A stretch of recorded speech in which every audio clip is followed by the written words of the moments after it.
Theater presents...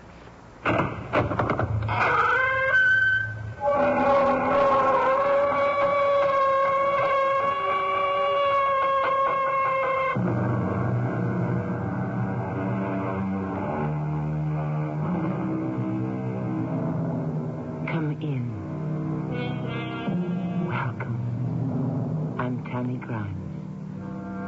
Project yourself many hundreds of years into the future. Earth has been invaded by creatures from a land lost thousands of years ago. Atlantis. Not exactly lost or disappeared, but we Earth people simply lost track of Atlantis. The Atlanteans have reappeared and are trying to rule Earth. Our story takes place in one small part of the United States, but we like to think it could have happened anywhere. Mother, everyone in town has agreed. We have got to get rid of Mr. Gorgon. Permanently. How can you? Atlanteans don't die like we do. We have to try everything, anything. There's got to be a way to kill them. In all my born days, I never dreamed I'd actually be wanting to murder somebody. It's the only way, Mother. Otherwise, our whole town will die.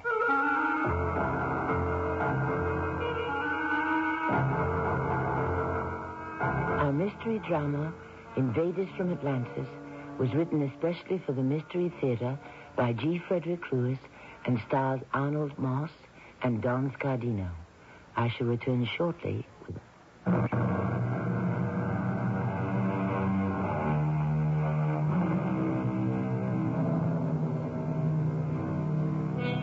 Even though it is the year 2300, Parsons Corner hasn't changed that much in 300 years.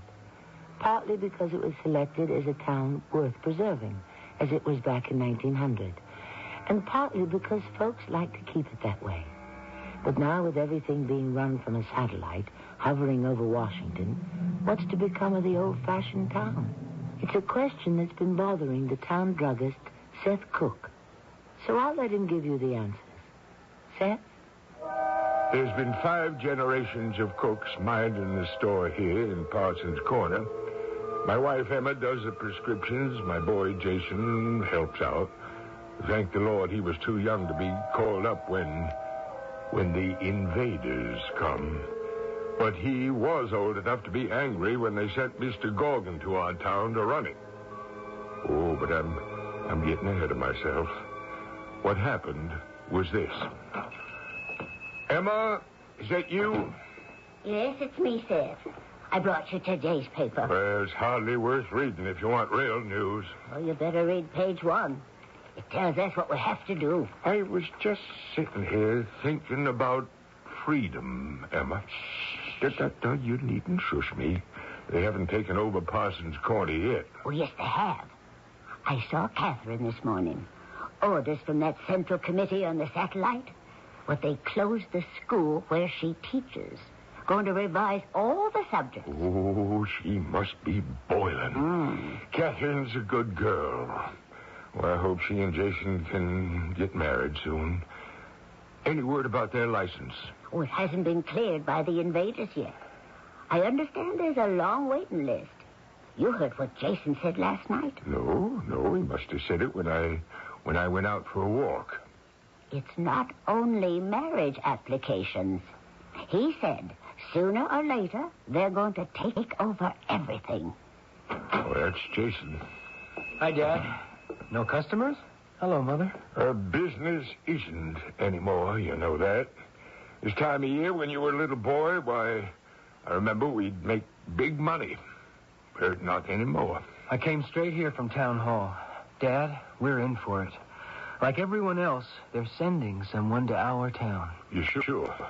Mayor Randall showed me a codegram. What do they want with Parsons Corner? We're a dot on the map. I've been expecting it. Now that they've got the big cities like Washington and New York and Chicago and San Francisco, they're turning to us small fry. They want everybody obeying and praying to them. Well, everybody won't. We won't. Not in this town. Catherine and I were talking about it. Let them just try. You think people in this town are braver than anybody else, They're awful independent, Seth. If anyone reared up on their haunches, Emma, they'd be struck down just like our army was. Dad, we never got a chance to fight off the invaders. There wasn't any warning, no intelligence reports. I know. I've studied history. They launched the first strike from Galaxy headquarters, and that was it. And we caved in, Jason. You were a baby. We just caved in. Could we do anything else? There was nothing left for the president to do but surrender.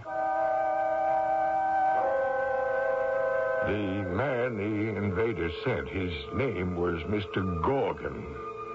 Well, that day I closed the store and rushed over to the town hall. The whole town was there. Mr. Gorgon was standing on the green. His clothes were a little different, made out of some synthetic, galactic material. He was hammering something on the bulletin board. May I ask, sir, what you're doing? I am nailing up requirements. Duties of inhabitants of Parsons Corner for all to see. Give me, please, those 2 sheets of paper there on the ground. I suddenly realized Mr. Gorgon hadn't turned around to talk to Sheriff Barnaby, standing right behind him. But he was looking at the sheriff out of a third eye, smack dab in the back of Mr. Gorgon's head.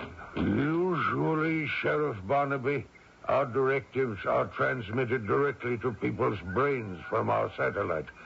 But here I am instructed to use paper, hammer, and nails. What are we supposed to do with those? Read and obey. And who are you, sir? I am Mr. Gorgon.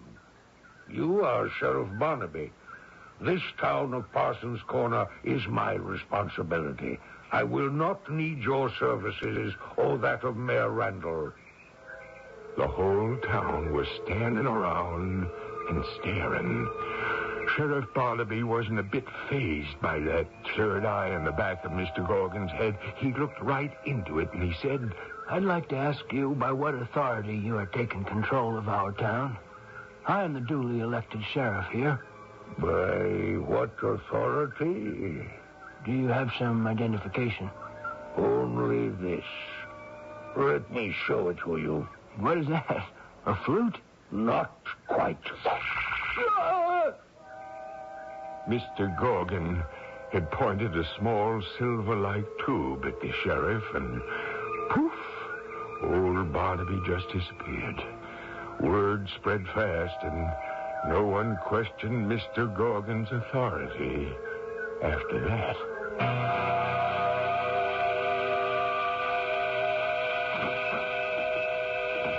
They keep coming into the store. I'm glad Jason is here to help out. Emma, they're not buying anything. Can't you see? They've come here to talk. I bet there isn't one bottle of cough syrup in the whole bunch. Jason must be up to something. Jason, can you come here a minute? Sure, Dad. What is it? Hey, Jason, you got any vanilla ice cream? Sorry, pal. We're all out. I'll take strawberry. Haven't any of that either. Dad, we're running low on everything. Don't shout it around. If people get to find out everything's in short supply, there'll be a panic. Mr. Gorgon has cut our supplies of medicines, cosmetics, ice cream, everything. Jack Terry told me that his milk and meat deliveries were getting fewer and further between. Hey, Jason, when are we getting started? Jason, did you call a town meeting here in the store? You guessed it, Dad. Folks, let's make it quiet so a few of us can talk one at a time. I don't have to tell you that there's been a big change in our town. There's nothing to panic about because I think we can deal with it. My dad was telling me supplies he's ordered are being held up. Jack Terry's getting low on meat and dairy products. We all have to think about sharing what we have. I'll second that. And what's just as important, we have to try to find a way to get rid of that chain around our necks. I'm speaking of the new government. So I'd like to tell everyone to leave now before word gets to the wrong people. And for all of us to meet here next week at this time with good ideas and pitchforks. Okay? Well, here's your girlfriend, Jason. Hi, Catherine. Oh, I am so angry. Can I sit at the counter a minute? For as long as you like. What is it, Catherine? That Mr. Gorgon and all those regulations from the satellite, they make me furious. What is it now? They still haven't opened the school, and I can't find out if they ever will. All our children wandering around town, nothing to do. You know what that Mr. Gorgon has organized for tonight? I heard that he's got a big picnic on the green for all the kids. He calls it the Young People's Club. He's laid out enough food to tempt every youngster in town. Well, what's wrong with that? Real hot dogs, hamburgers, potato chips, milk, candy. Things they haven't seen for months. I don't think that's a crime. Well, don't you know why he's doing it? Well, if it isn't Mr. Gorgon himself. Good afternoon. Good afternoon, gentlemen customers. Mr. Seth Cook, Mr. Jason Cook, Mrs. Emma Cook. I have intended to visit your pharmacy for some time. I have had much to do. May I sit next to you, miss? It's a free country. Or it was. Everyone may continue talking, please. Mr. Jason Cook, can you explain why everyone is suddenly so silent? I guess they have nothing to say. Parsnip Corner is not very friendly to visitors. Mr. Gorgon, the name of our town is Parsons Corner. You are Miss Catherine. I wish to talk to you about the school. There's nothing to talk about. Just have the doors unlocked and the teachers reinstated so we can all get on with our work. I beg pardon for correction. There is much to discuss. Did I say that clearly, Miss Catherine? When the new government decides what is permissible to teach, the doors will be opened. Yes? Miss Catherine? Mr. Jason Cook, why is Miss Catherine not talking to me? I guess she's got nothing to say, like none of us. I have plenty to say. To begin with, I do not wish to be in the same room with this man. Sorry, but I'm leaving. Jason Cook, how have I offended Miss Catherine? You didn't offend her, friend. You didn't even get up to bat. Up to bat? What does that mean? Haven't you discovered there are some people on Earth who will not bow down and simply obey you? Some folks have got to be treated a little differently. I am beginning to understand. I value your instruction. I am a summa superba graduate of our highest institute. I am not what Earth people call dense or thick or stupid. Where is your institute? On Atlantis, of course. Where did you think? But Atlantis, that civilization disappeared many thousands of years ago. Let me assure you it is very much in existence. Atlantis is at the very center of the universe. But to return to Miss Catherine, she has a strange effect upon me. I do not wish to compel her to do anything, but I do wish she would try to understand and like me. I'll be darned. What does that mean? We know so little about you, the Atlanteans. It never occurred to me it mattered whether an Earth person liked you or not. I tell you candidly, Jason Cook, until now, it did not matter to me either. It appears that one of these galactic aggressors has emotions similar to ours beneath that strange fabricated skin. Could that be his Achilles heel? How vulnerable is this highly programmed Mr. Gorgon? Are there limits to his super brain from Atlantis? Can he figure out how to deal with humans? We may find out when I return shortly with Act 2.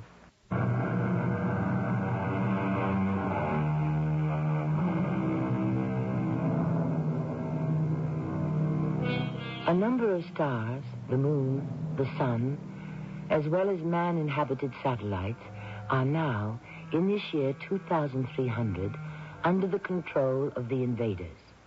Here on Earth, to a New England town, isolated from the mainstream of America, and therefore unchanged for 3 centuries, a certain Mr. Gorgon has been sent to keep the new government.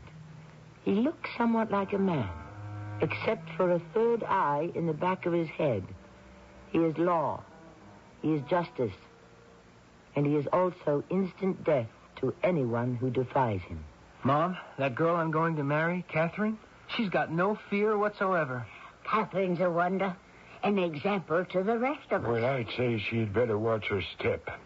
Talk to her, Jason. Tell her to go easy. Dad, she won't listen to me. I heard Gorgon's taken with her.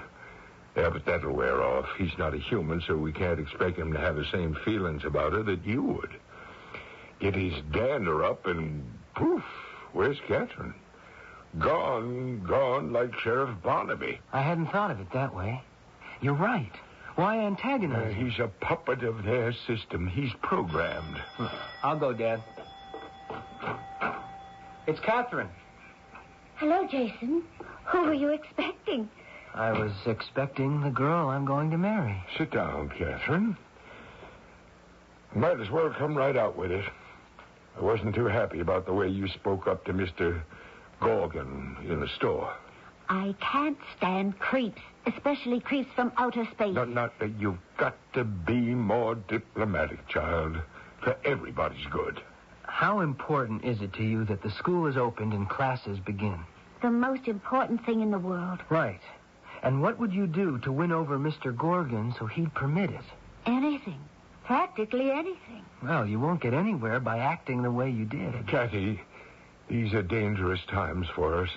Not only in this town, but everywhere.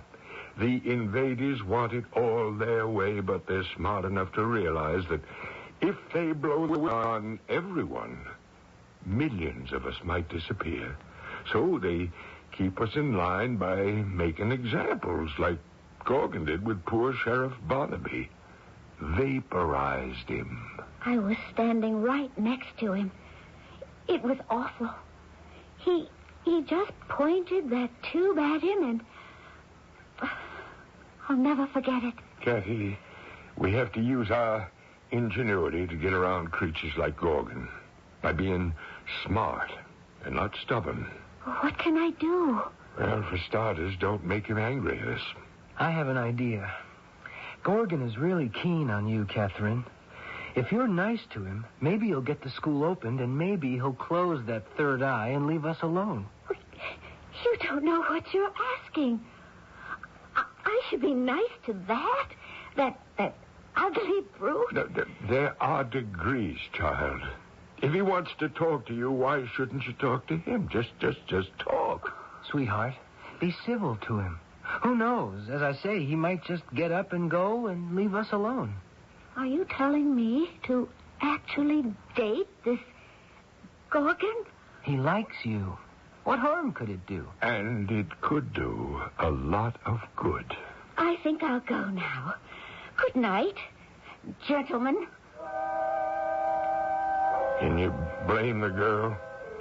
I suppose not. But at the time, I thought Catherine was short-sighted. The next crack out of the barrel was Gorgon's clever way of getting to all the youngsters in town. One afternoon, there he was in some kind of yellow, hovering saucer right overhead, talking to every single boy and girl in Parsons Corner. My young friend, this is Mr. Gorgon.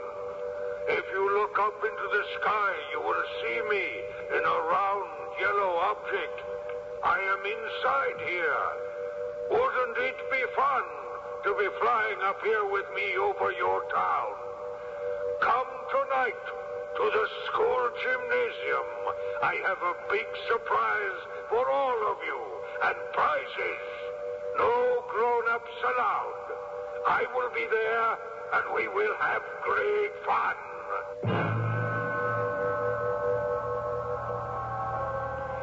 Jason and Emma and I wanted to know what kind of a wingding he was throwing in the gymnasium, so we snuck up the back stairs to the balcony over the gym, and we watched. Kids, I have met some of you. I want us all to be friends. Probably you have heard about the invaders.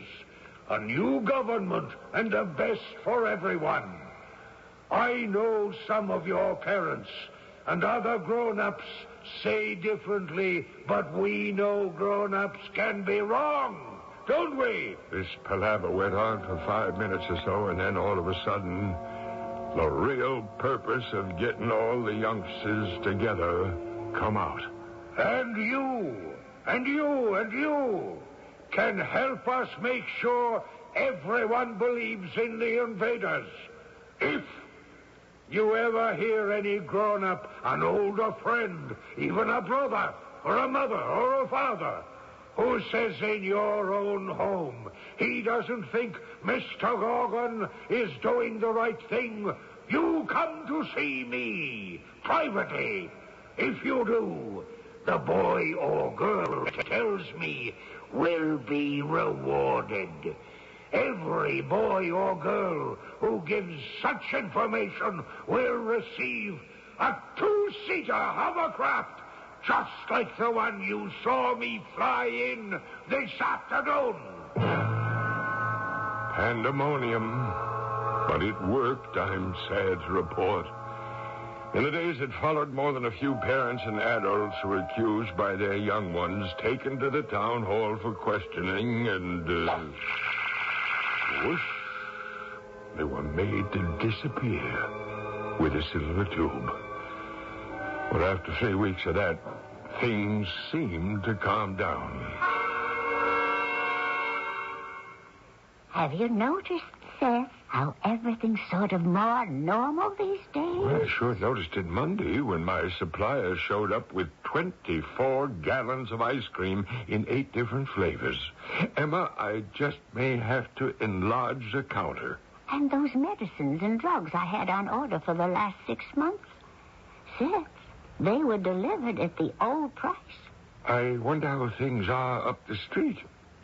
Jason, have you talked to Jack Terry at the grocery store lately? Yeah, I have, Dad. He's okay. He says he's getting all the produce he needs. Somebody's relaxed the regulations. Maybe it's Mr. Gorgon. That's funny. What's happened to old Three Eyes? I don't see him around town nearly as much as I used to. Dad, I can't work in the store anymore. Why not? How can I serve some kids at the soda fountain and not others? Oh, why would you do that? Dish up ice cream to a boy who ratted on his parents, and they've been liquidated? Oh. And I don't know which kid did what, or to whom.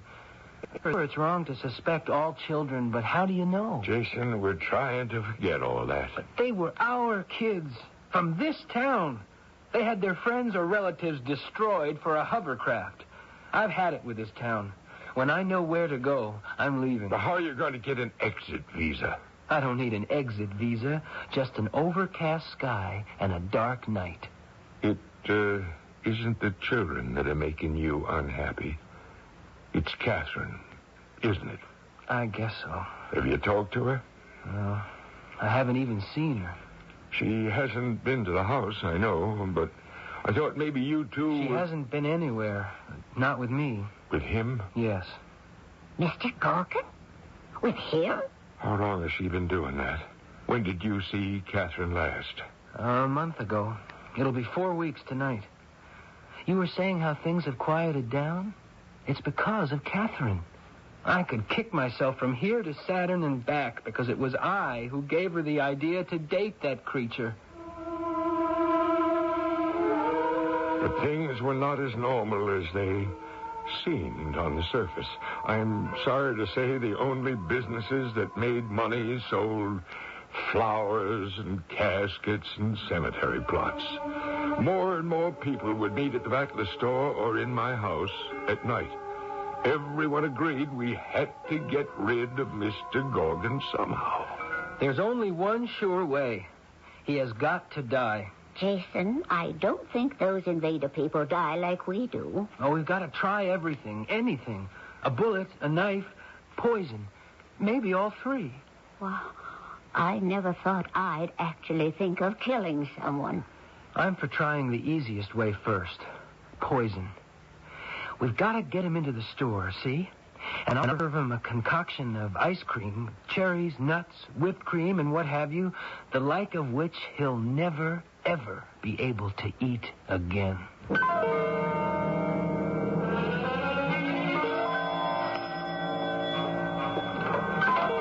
Mayor Randall, I was just going to turn out the porch light. Now, come on in. Mayor, what brings you here so late? I want to see your father, Jason. Oh, he was so tired he went up to bed an hour ago. Is it something I could help you with? Well, I was going to show him this piece of paper. Mr. Gorgon gave it to me. That's unbelievable. He can't get away with this. I'm afraid he can, Jason, and he will. Get away with what? Emma, take a look. I'm supposed to have 1,000 handbills made by tomorrow morning with this written on it. I don't want to see what it says. If it weren't so awful, it'd be funny.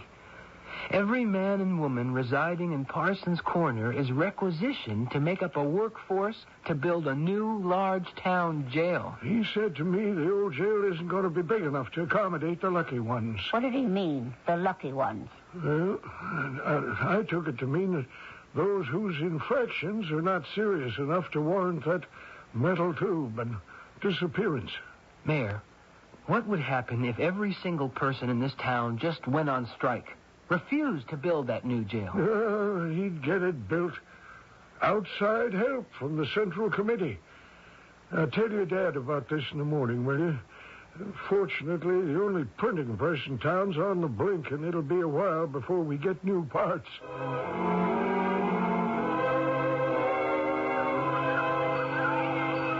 All right, everybody. Back to your classes. Come on, Jimmy. Put that football back in the locker. Go on, everybody. Run inside. Hello, Catherine. Oh, Jason. What brings you to our playground?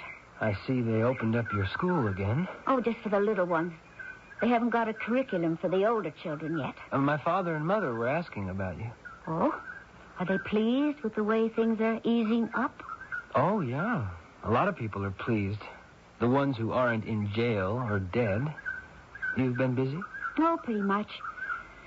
I've been learning a lot about the invaders. What planet they came from, their beliefs. Who's your teacher? Mr. Golden. How nice for you. Jason, I know what I'm doing. I hope so. So, you're learning about the master space race. And what are you teaching Gorgon in return? Anything about those old-fashioned, outmoded beliefs of Tom Jefferson or Abe Lincoln? He's interested in our history. He wants to know everything, right up to the present. Has a real taste for America, has he? That's true. Wants to know what we like and what we dislike. You ought to bring him into the store, Catherine. I don't think he's been there since that first time. No, he hasn't. I bet he's never tasted a good old American hot fudge sundae. Or one of my special 3-flavor delights. Why don't you bring him around sometime? Oh, you wouldn't mind? Why should I mind?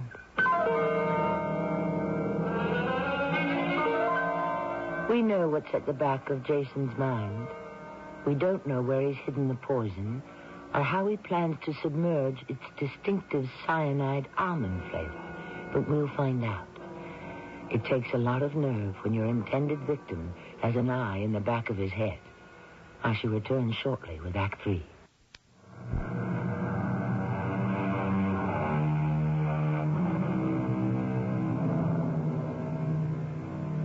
Return to the town of Parsons Corner in the year 2300. The world has been conquered by a civilization that never died. Atlantis. So highly developed it could skip through time and space. Emissaries have been sent to various cities and towns in America to intimidate and rule. Mr. Gorgon is particularly good at that, for he has an atomic means of making the recalcitrant disappear. Jason Cook has a more primitive approach and is trying for a combination of ingredients he hopes will be a deadly dessert.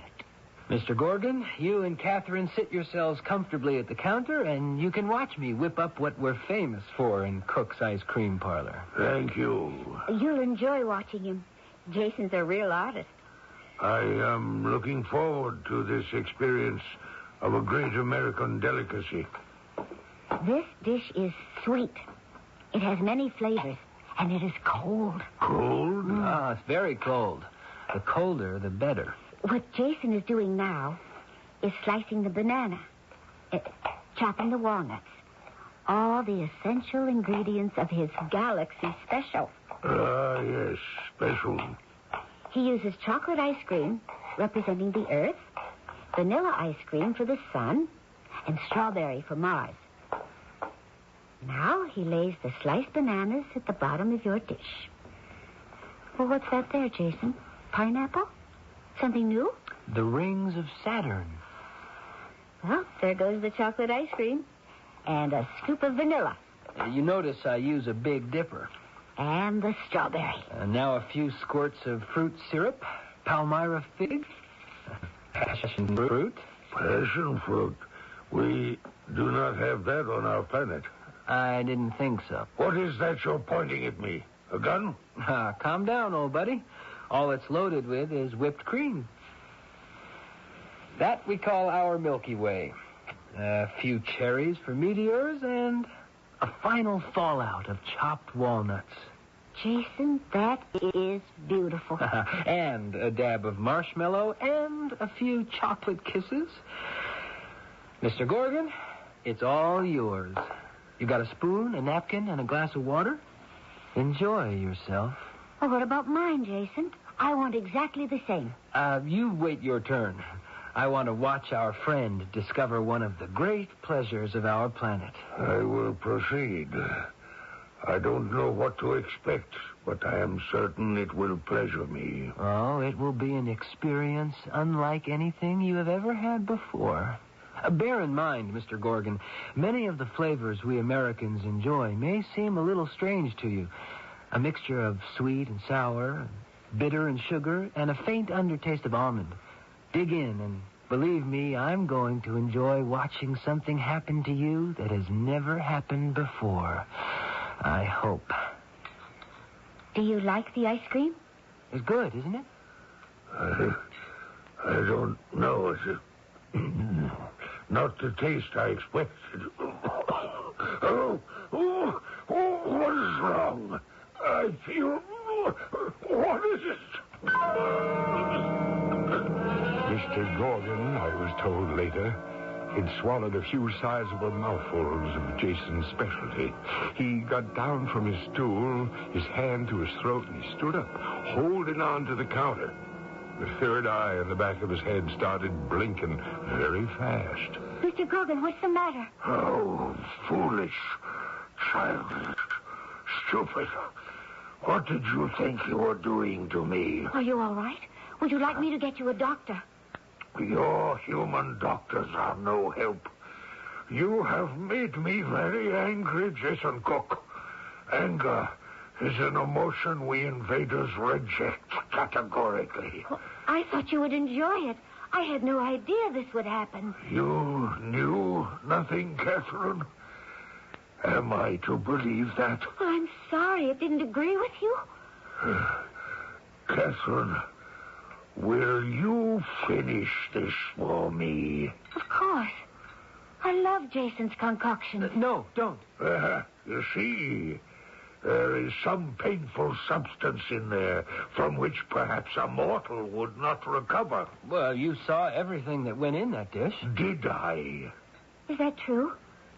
Jason put something in the ice cream? I would not let you taste it and perhaps die. I wish you to remain alive, Catherine. You're out of your head, Gorgon. Only humans are out of their heads. In my planet, computations do not permit errors. None can malfunction. No, we are never unbalanced. It is you, Jason Cook, who malfunctions, and so you must be destroyed. No, please don't. I beg you, don't do it. Jason Cook is an aberration who will always be out of step with me. Catherine, stand away from him.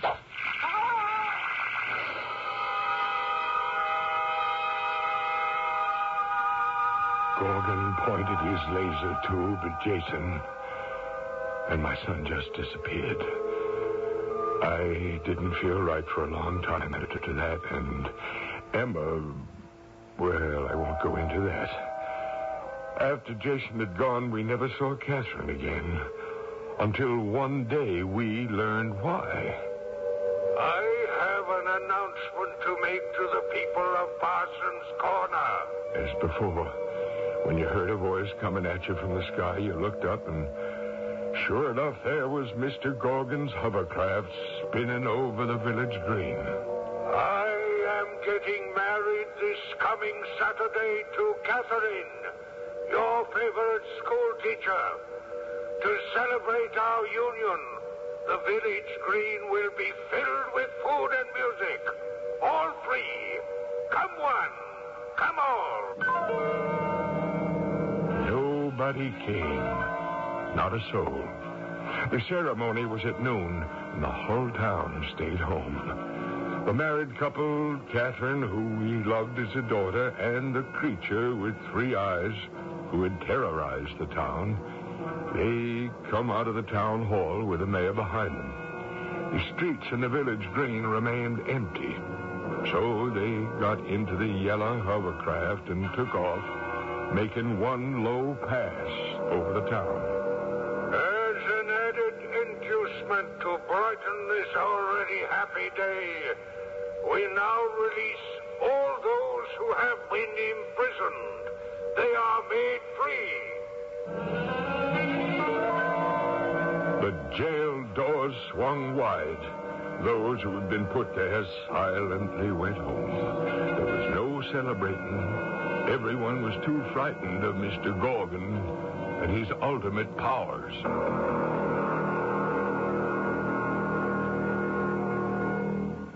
So this is what you call a motel. Do I say it correctly, Catherine? My English... It gets better every day.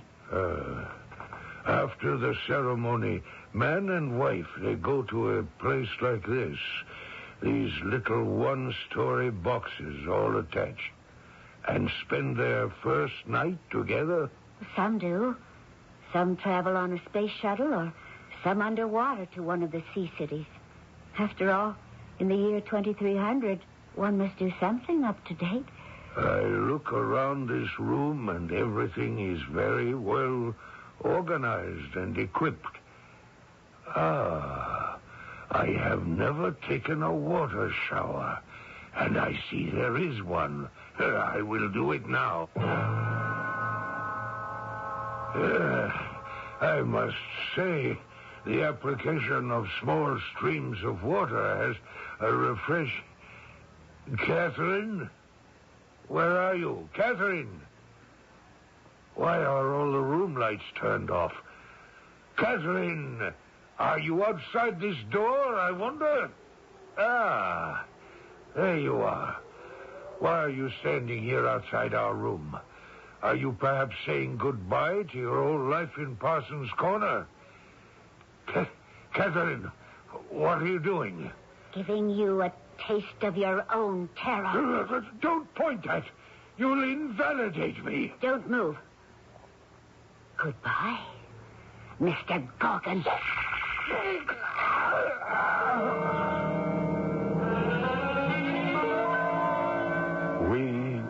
We were sitting down to dinner, Emma and I, not hungry at all. Our hearts filled with sadness, knowing this should have been the day of our Jason's marriage to Catherine. And then suddenly we heard voices on the porch. It was Catherine talking to someone. It's really you, Jason? You're alive? You're here? Oh, I'm not dreaming. Darling Catherine, yes, I'm very much here. Where have you been? I thought... We all thought you were destroyed. I'm going to ask you to try to believe something Earth people have been wondering about for thousands of years. Talk about a dream. I've visited a dream world and have come back. Jason, it's you. Yes, it is, Dad. Oh, you're not dead. Oh, my boy, it's so good to see you. You too, Dad. Emma, Emma, it's all right. Prayers do come true. It's Jason. He's here. Come on inside. I couldn't get your mother to leave the table. We heard you talking to Catherine, and Emma thought she was hearing a ghost. Well, we don't have ghosts in the 23rd century.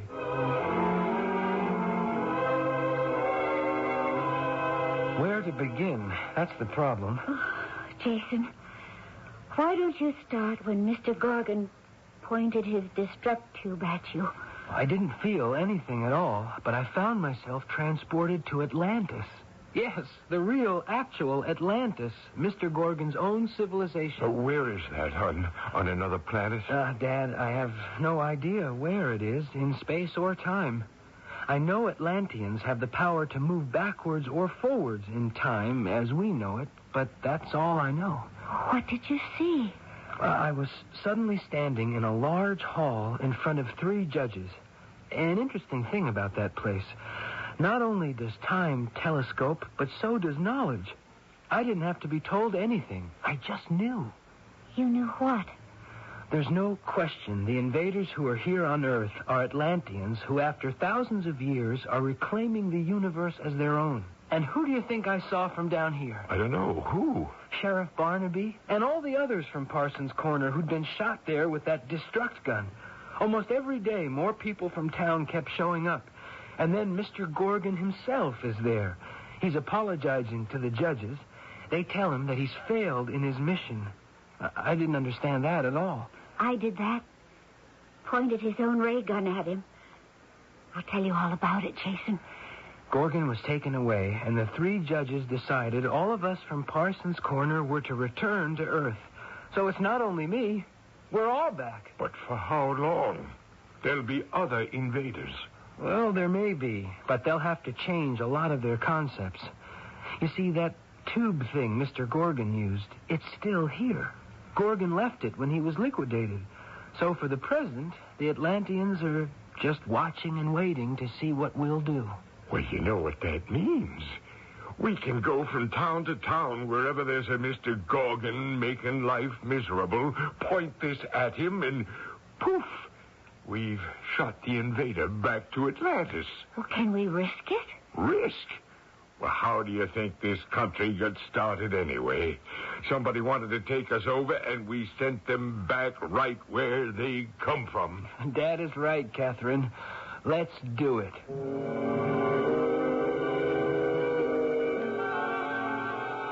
This much is history. In the year 2300, Parsons Corner spread the word from town to town and state to state how to deal with the invaders. In the old days, pioneers built stockades to keep the bad out and the good in. We all may have to do that again. Build a stockade of true belief against those who would destroy us. I shall return shortly.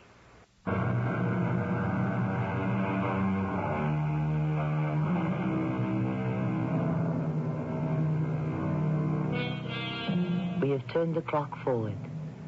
Now let us turn it back to 1775 and hear from a man who knew a lot about those who would rob you of freedom. He left these words in our safekeeping. He said, "I know not what course others may take, but give me liberty or give me death." Thank you for the warning, Mr. Patrick Henry. Our cast included Arnold Moss, Don Scardino, Evie Juster, and Court Benson. The entire production was under the direction of Hyman Brown. Radio Mystery Theater was sponsored in part by Raven House Paperback Mysteries. This is Tammy Grimes inviting you to return to our Mystery Theater for another adventure in the macabre. Until next time, pleasant dreams. Were they dreamers or were they killers? Find out tomorrow night at 10:07 p.m. on the CBS Radio Mystery Theater on 1230 WCOL. Your life is on 1230 WCOL Columbus, 66 degrees downtown, at the tone, 11 o'clock. CBS News, the latest Falklands fighting triggers high-level talks in Washington. I'm David Jackson reporting on the CBS Radio Network. Secretary of State Haig met for 3 hours this evening at the State Department with Britain's ambassador to Washington, Nicholas Henderson. The British diplomat, grim-faced, emerged with no comment for waiting reporters. Haig rushed back to Washington for the meeting just before he was due to take off for an appearance tonight in New York. That appearance canceled. The event that likely sparked the hastily called session, the sinking today of the British destroyer Sheffield. It took a direct hit from an Argentine air-to-sea missile fired at a range of 20 miles. Britain says at least 30 seamen are missing. The act was apparent retaliation for Britain's sinking of the Argentine cruiser Belgrano, and it brought the battles home to some residents of London. I think we'd hoped that it wouldn't be a reality, but I think, unfortunately, it's part of war, and we're making our own stand, and this is the only way we can do it. But I think it's terrible that this has happened now. I think we thought we were on the... The CBS Radio Mystery Theater presents...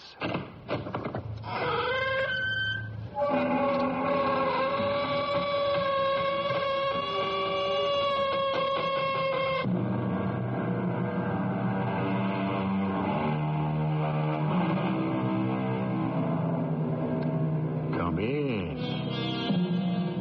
Welcome. I'm E.G. Marshall. The past, says the poet, is a bucket of ashes. True, perhaps. But these are ashes that never really burn themselves out. There's always what appears to be a feeble, flickering ember, and one can never tell when it might erupt into a blazing conflagration. Now, this person tried to kill you. Why? I don't know. Well, you must have some idea. Not the slightest. Are you protecting someone? Why would I want to protect someone who's trying to murder me? Do you have any enemies? No. Well, every human being has to have some enemies. I don't. Now, what are you trying to tell me? You're a saint?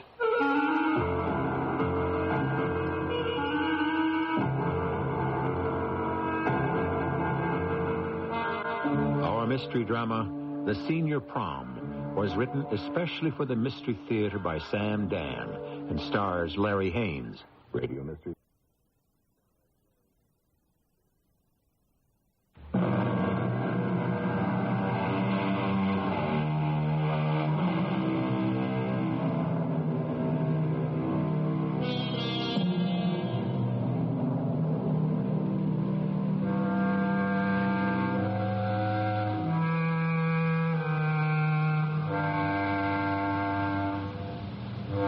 The city sleeps.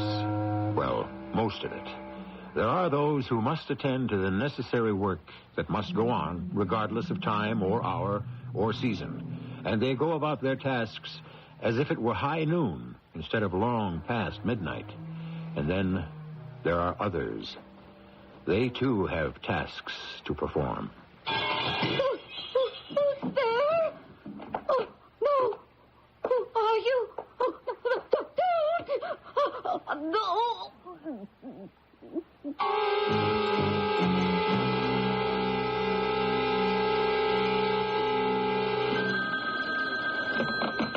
Yeah. Who? Now, look, I don't want to talk to any reporters. I'll just say we're following a certain series of leads. We expect to make a statement within the next 48 hours.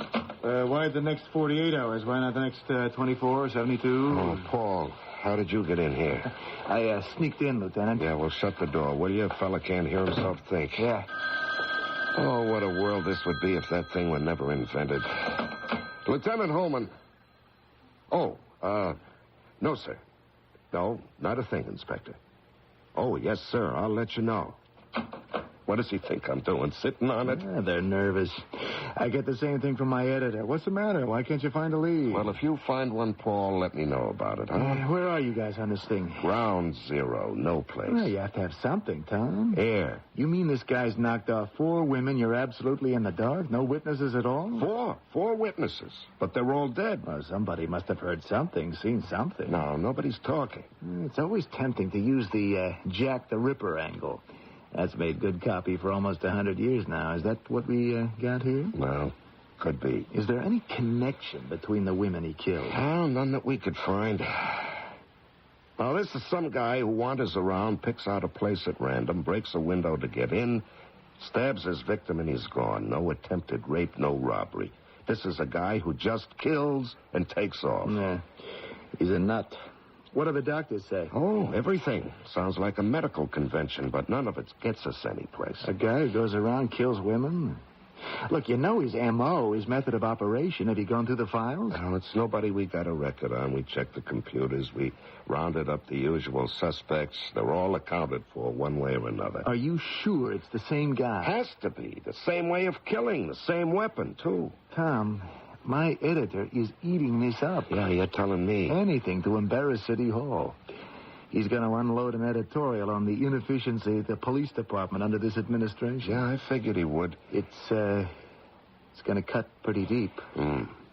Are you going to write it? I suppose. He needs somebody who can spell. No hard feelings, Tom. No. I understand, Paul. It's your job. Oh, no. Here we go again. Lieutenant Holman. Oh, yes, sir. No, sir, not a thing. Nothing yet. Yes, I will. Yes, sir. You know, he's calling every 2 minutes, the commissioner. What does he expect, a miracle? Well, you know he does. Well, if we're going to bag this guy, that's just exactly what we need.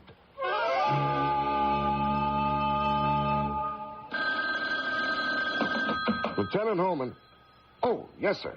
Yes, sir. I called you about a possible new approach. The 4 women who were dead, murdered. I'm just grasping at straws, sir, but what if it isn't just random killing? Now, what if they're connected somehow? I just thought... Oh. Yes, sir. We'll keep trying.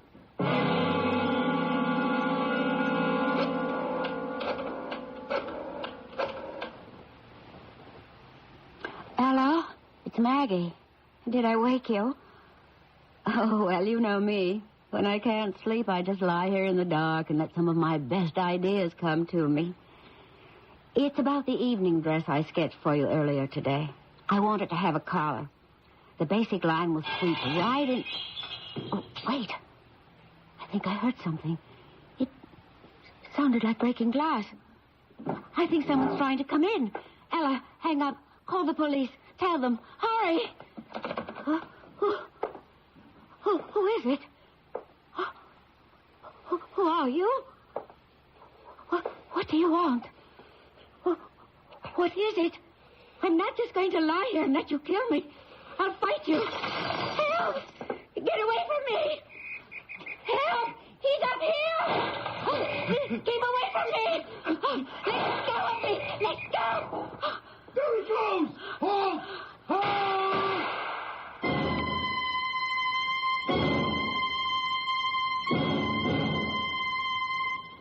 Miss Bridges, are you all right now? Did you get a good look at him? The room was dark. Well, now, surely you must have seen something. He had an ordinary-looking face. Can you describe it? Any distinguishing marks? I couldn't see any. Okay. What happened? I was speaking with my associate, Ella McDowell. Mm-hmm. We were discussing a new dress I'm designing. I heard the sound of breaking glass. I knew there was an intruder. So I told Miss McDowell to hang up immediately and dial 999. You mean 911? Of course. How foolish of me. 999 is London. I must compliment you. Within 1 minute, the police were on hand. Well, actually, the man on the beat was passing by. He heard you screaming. Screaming? Mm-hmm. Was I actually screaming? Well, you had something to scream about. He saw a figure jump from your window. He chased him, but lost him. By that time, we had arrived. Oh, that's really too bad. I do hope you find him. You, would recognize him again, do you think? I might. Could you help us find him? I'm not sure I know how. Well, I have an idea. He managed to escape back to a familiar neighborhood. Familiar? Well, familiar to him, a place he knows where he feels at home. Oh. He probably feels secure there because he knows all the ins and outs, the nooks and the crannies, you see. Besides, nobody knows what he's doing except he himself. I understand. Now, could you give me some idea of how much time you have? To do Well, what? I'd like you to get into my car with me. We'll drive around that neighborhood for a while. Why? Well, it's just a hunch. Maybe there's nothing to it, but we could run into him. What do you mean, run into him? Well, just what I said. We could see him walking down the street. Oh, but the man has killed 4 people. Why would he walk calmly down the street in broad daylight? Or even at night? He feels safe. Nobody knows what he's done. Now, I realize this is an imposition. Well, the fact is, you police did save my life last night. I'll give you all the help I can. And the dinner dress will simply have to wait. Some neighborhood, huh? Oh, it does seem rather run down. Yeah, this is what they mean by the melting pot. All kinds of people from all over the world came here years ago. They were poor. Had no choice but to live here. After a generation, they made it and moved away. Of course, to some of the older ones, it's still home. They'll never leave. Could I ask you something? Of course. Would anyone have a motive for wanting to kill you? I suppose you're serious. Oh, yes. Let's see if I can answer you. Many times a competitor has said to me, "Darling, that was such a triumphant design, I could kill you for it." You don't mean such a person. I hope not. Do you have any enemies? I have rivals. It's a rather competitive business. Are you, afraid of anyone? Why are you asking me these questions? Well, perhaps there's another way we can account for the attempt on your life. But isn't this supposed to be the work of a mad killer who strikes at random? I'd like to tell you something in confidence. I don't think so. You don't? No. Now, I can't get my superiors to buy it. And maybe I'm wrong. But I have a hunch, at least I had one, that these things were connected. Well, but why? Well, what we have now is a guy who drifts around. He breaks into a house, finds a woman asleep in bed, he kills her. Yes? Now, how does he know he's going to find a woman in that particular house? Well, That's too pat, you see. Now, suppose he knew that she'd be there. He'd also have to know that she's alone, which is important. All those women were living alone. So I thought there was a connection. Why? Well, all the women are about the same age, middle 30s, same background, too. Now, they come from around this neighborhood, although it turns out they didn't know each other. One was a cashier in a restaurant. One was in a little supermarket. One worked in a factory. The other was a maid to an elderly couple. But you upset the whole apple cart. How? Well, you come from another world. You have nothing in common with the others. You say they didn't know each other? Yes, that's right. Let's see, there's Sadie Lisinski, Emma Grant, Louisa Valdez, and the one who was killed just before the attempt on you, Marcella Ryan. Now, I'm sure none of those names mean anything to you. No, they don't. And you can't think of one reason why someone might want to kill you? No, I cannot, Lieutenant. But that doesn't mean that such a reason might not exist. Oh, yeah. Well, we'll just look around. You might see a face that could be the least bit familiar. And suppose I do see him. Or someone who might look like him. Oh, well, don't worry. We won't jump him. We'll signal our backup. Backup? Yeah, there are a couple of detectives in the car behind us. They'll take over and follow him, see where he goes. And what he might try to do.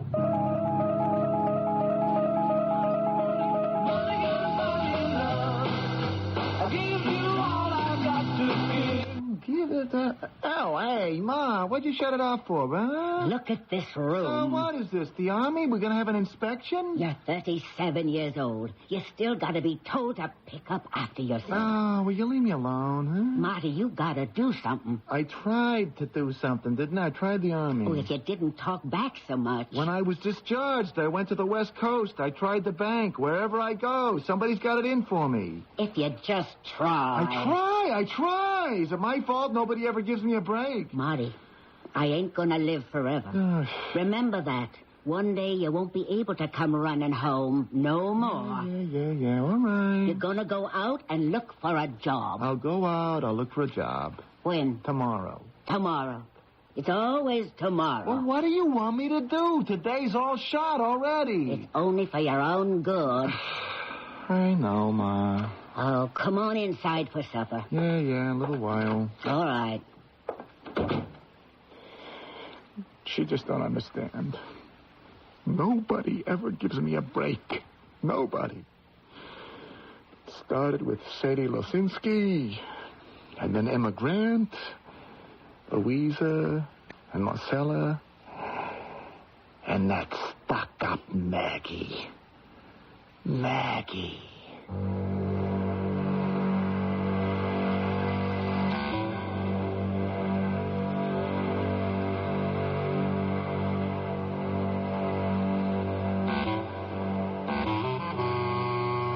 Is he our modern variation on Jack the Ripper? He speaks of all those ladies as if he actually knew them, even Maggie. Is there a connection? Is Lieutenant Holman's hunch correct? You know we wouldn't raise these questions unless we intended to answer them beginning in Act 2 shortly.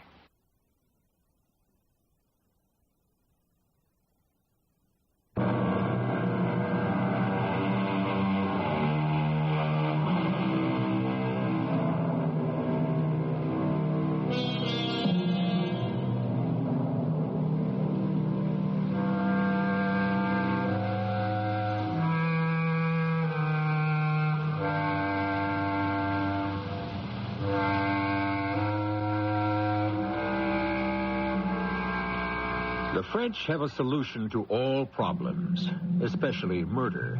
Cherchez la femme. Look for the woman. Well, we have introduced a young man who does exactly that. He looks for that woman. And when he finds the one he wants, he kills her. He's made 5 attempts, 4 of which have been successful. Of course, this has caused all sorts of consternation in the frightened city. See anyone? No, Lieutenant. It's a long shot, but the only one we have. This theory of yours, Lieutenant, Yeah, what about it? that there might have been some connection between all the women who were killed. There is a connection, you know. There is? All of them were approximately the same age. Middle 30s. I'm 36. Yeah, but that's the only thing you've got in common with the rest of them. Age. Now, your background throws out my theory. He couldn't have known you from before. And you think he knew the others? Well, according to my theory, yes. How? Well, somehow they were all involved in something together. Such as? Okay. There was a case like this once. 4 or 5 people, I forget how many, were murdered, just like we have now. Now, at first, it appeared to be the same random kind of thing. But then, we were able to find a common tie. Yes? It seemed the killer was out for revenge. These were all people who injured him? Well, it turned out his father was a grocer. One day there was a holdup. His father was killed. Now, these people were all in the store, but when the gunman was brought to trial, none of them were able to identify him. Oh, why not? If they were actually there. Who knows? Maybe they were scared. Maybe they were bought off. Anyway, the holdup guy went free. Now, our killer was just a kid at the time, but it stayed with him. And some years later, when he was grown up, he hunted each of the witnesses down and murdered them. Oh. Now, I figured maybe we have something like that here. But I guess not. See anybody familiar? No. I'm afraid I don't.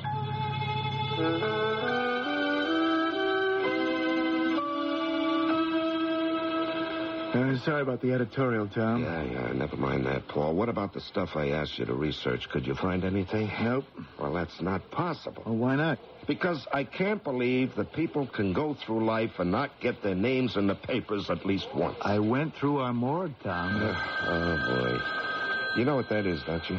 You must have read the editorial. Lieutenant Holman. Yes, Commissioner. No, not yet. Well, we're staying on top of it. Yes, sir. I've been reading the papers. We're doing what we can. Yes, I will, sir. Oh, brother. You know, it's like a religious ritual. Now, Sadie Lisinski, Emma Grant, Louisa Valdez, Marcella Ryan. They never even got their names in the paper, not once? Not once. Look, Tom, if this were a small town where they report every church supper and tea party, okay. But in a big city, you have to be killed or be a killer or get into trouble, be a hero, or else who wants to know about you? All right. Thanks anyway, Paul. You got anything for me, Tom? Yeah, the usual. Nothing. I'm sorry. Not as sorry as I am. You know, this goes on, I'll be dressed in blue again, pounding a beat. But that's the true police work out on the street, helping your fellow man. Hey, you sound as if you believe it. Yeah, I better believe it. I may have to live with it. Well, tomorrow's another day. Paul. What is it? Wait a second. Paul, you want to do something for me? Of course. This is just a hunch, a wild hunch. Now, suppose my theory, the one they won't buy, is true. Well, how can it be? This Maggie Bridges, your British dress designer, throws it out the window. Maybe. What do you mean, maybe? What if she fits into Well, how? I don't know. Well, how would this Jack the Ripper type, who we think comes from the east side of town, have anything in common with the likes of Maggie Bridges? Well, what if there's a connection? Are you serious? I've already run her through my files. Right, and you didn't find anything. No. Now, the question is, will you run her through your morgue, see what you come up with? Well, sure. And if you do get something you want to hold off on it, I'll see to it you get your chance to score a beat. Tom, do you know something you're not telling me? Well, not exactly. What does not exactly mean? It means I'm not exactly sure. Okay, we'll play it your way.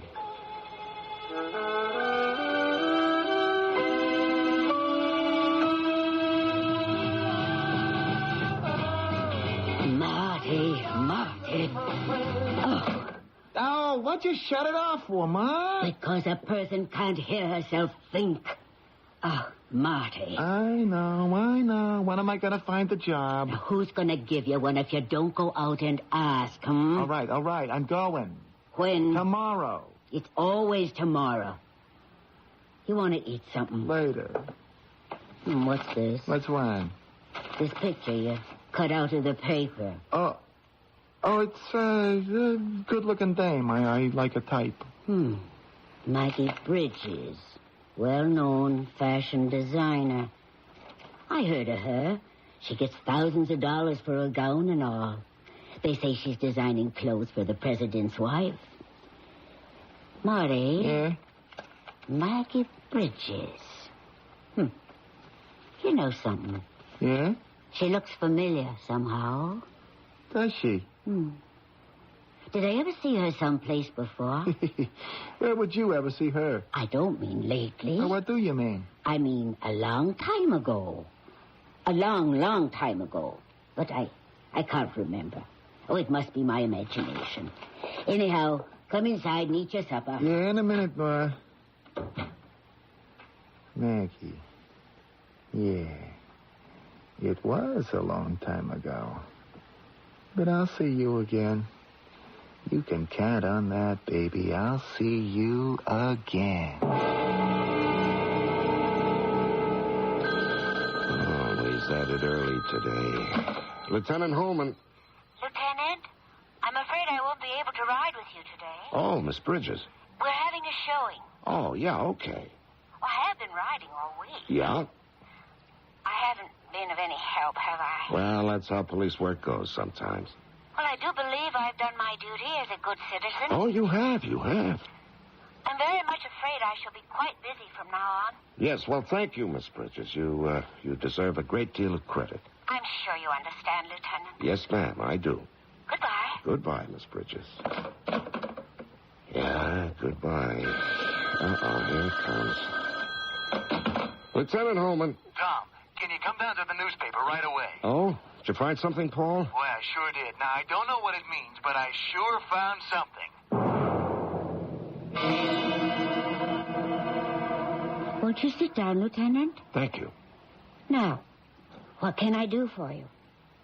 Have you picked up a suspect? Perhaps you'd like me to come down and choose him from the... What do you call it? I've seen it so many times in the cinema. Oh, yes, the lineup. No. That's not exactly why I'm here. Well, suppose you tell me. Oh, excuse me. Ella, please hold the phones for... Lieutenant, will you be here for long? Well, that all depends. Ella, hold the calls until I get back to you. The phones in my office ring as incessantly as those in yours. Well, this is quite a place you got here.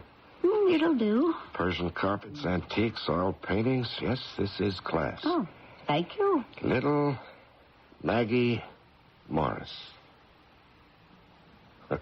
You've certainly come up in the world. Have I committed a crime? No. Then why have you seen fit to investigate me? To dig into my past? Well, I told you about my theory. Well, yes, but... The killer is out to murder girls from the same background. Now, it turns out you fit into that background. And now what? Oh, come on, you can relax with me. You don't have to put on the accent. By this time, it's so much a part of me, it's as if I were born with it. You were Maggie Morris. You were born down in that East Side neighborhood. That's right. Yes, and you went to school there. I was graduated from Easton High. I know all that. My parents were dreadfully poor. My father started drinking early in life, and he went quickly.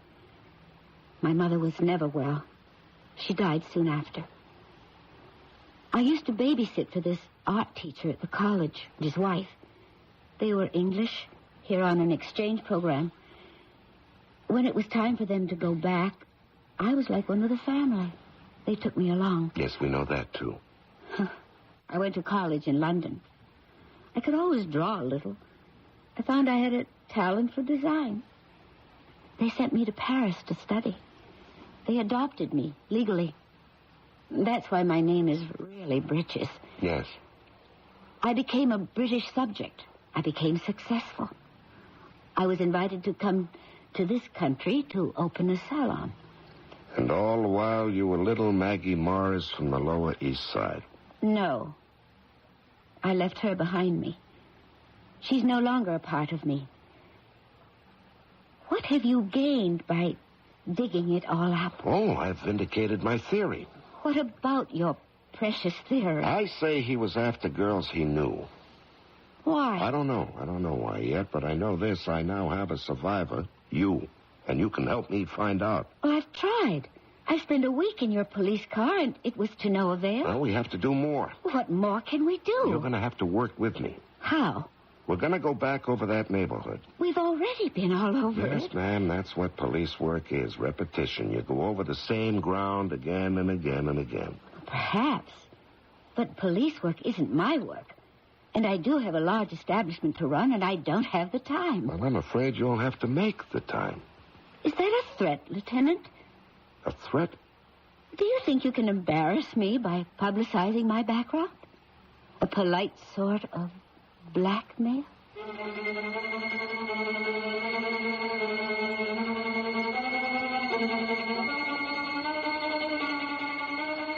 Does he? There are, after all, those people who insist that the ends justify the means. Who knows the answer to that one?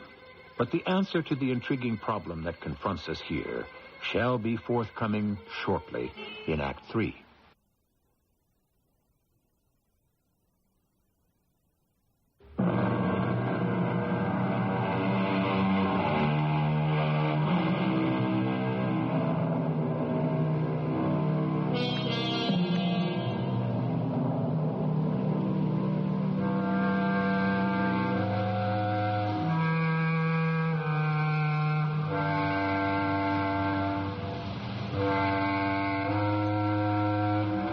Fine feathers, they say, do not make fine birds. Beauty is only skin deep. But that seems to be sufficient. Our society seems so obsessed with externals. Isn't that so? Therefore, we take the appearance for the reality. And after a while, most of us begin to believe this masquerade, especially the masquerader. I have never said I was born in England. I've never denied that I'm a girl from the East Side. It's just that no one has ever asked me. Now, please, Miss Bridges, I have no desire to embarrass you. Then what is it you want? I want to save you. Save me? From whom? The killer who's already murdered 4 times and now is after you. Why do you say that? Because you're a part of his past. A past he's seeking to destroy. I can't believe that. He wants to kill you. Well, but why? I don't know. I don't know why. I do know this. We have to get him before he gets you. Now, he tried once. He was unsuccessful. He'll try again. How do you know? Madam, he has a score to settle. Now, what the score can possibly be, I can't even guess at, but it's enough to drive him to kill. Well, what can we do? Well, right now, you may not be aware of it, but you're being guarded 24 hours a day. This is preventing him from making his move, but we can't protect you forever. And obviously, he has time. Time? Now, when you left the neighborhood, you were how old? 17. All right, you never went back?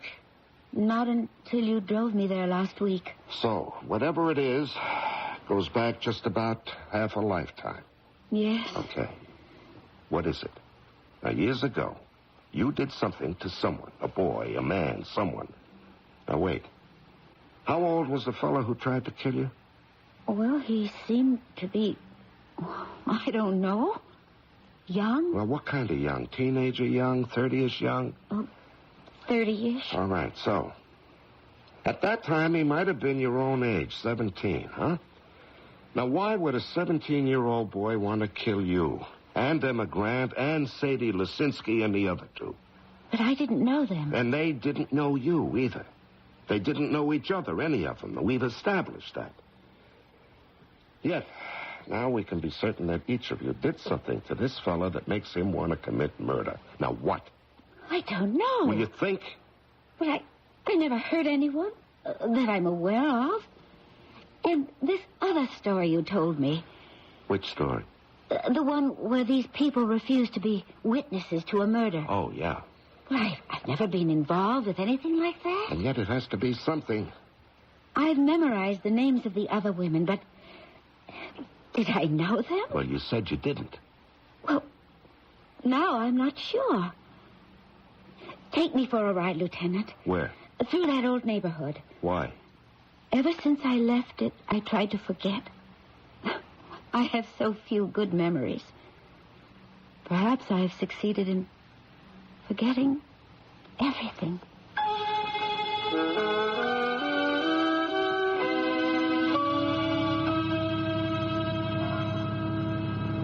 Yes, Lieutenant. I look at it now. So much comes back to me. Turn left at the corner. All right. There it is. What? The house we lived in. That tired-looking tenement. It looks as if it's about to fall apart. It looked that way even then. Oh, stop the car. What is it? Do you see someone? Yes. Who? I see me. A very thin, frail 16-year-old. I'm coming back from an art class, and I'm stopping off at... My goodness! That sign! That grocery! It's still here! Lisinski. Oh, but it's not a grocery any longer. It's a convenience market. Lisinski. Sadie Lisinski. Then you did know her. Well, I didn't. I didn't. Now, what does that mean?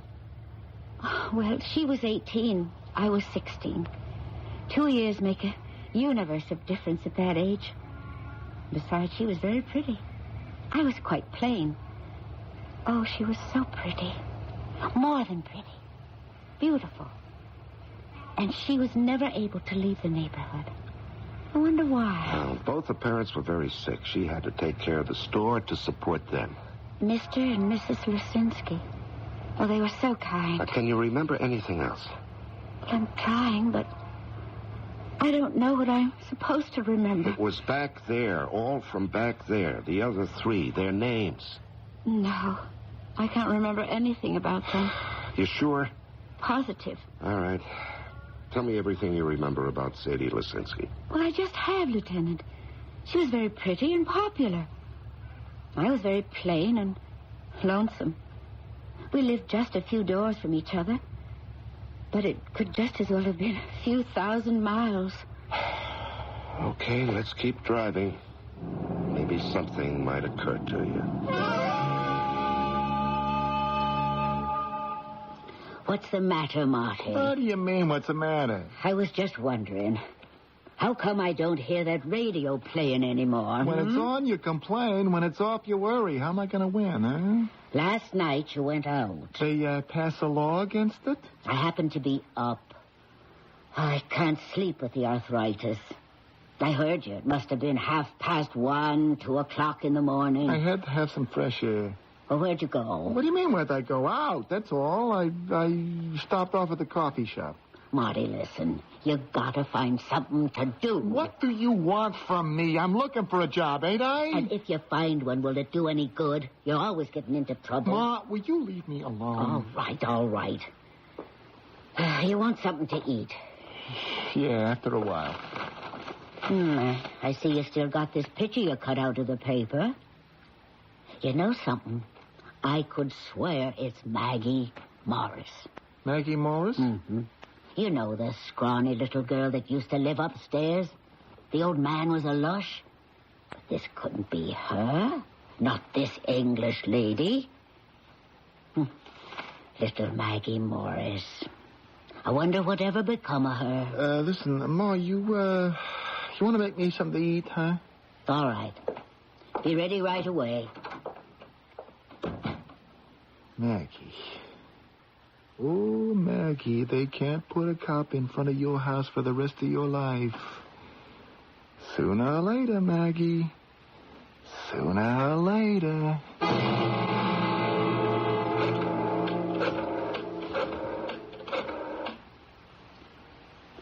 Yes, it's Maggie. I hope I didn't wake you. Oh, listen. You know what could solve the problem? Velvet. Yes, that's right. It's exactly the texture we need, and it's rich looking. We can go into it at breakfast. Where'd I think of it? In bed at night when I can't sleep. That's when I get my best ideas. We'll talk about it in the morning. Good night. Why would a grown man want to kill a woman? 4 women. Wait. That's where I'm wrong. Not a grown man. An adolescent. Why would a 17-year-old want to... Why? What did I ever do to a 17-year-old boy? What? Hey, Maggie?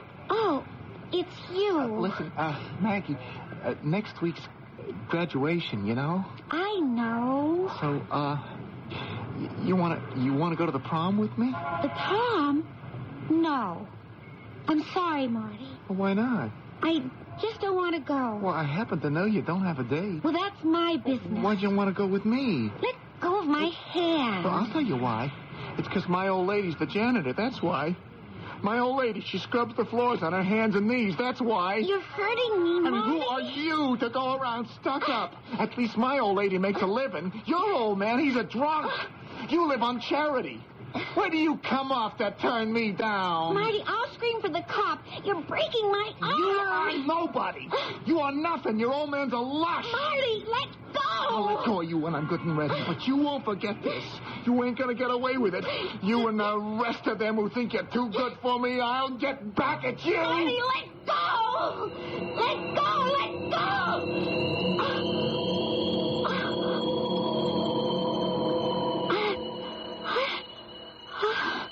I've been dreaming. Oh, what a nightmare.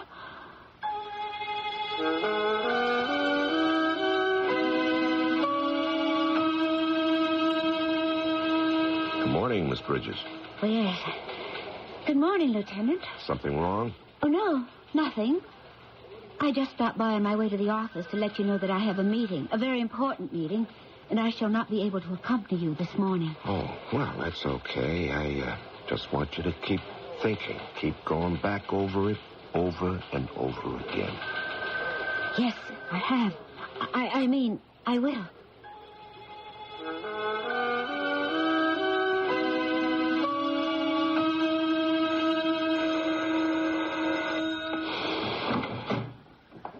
Hello, Marty. Maggie, May I come in? you, recognized me, huh? No. I remembered you. After a while. So? The other girls. Did they all turn you down, too? Yeah.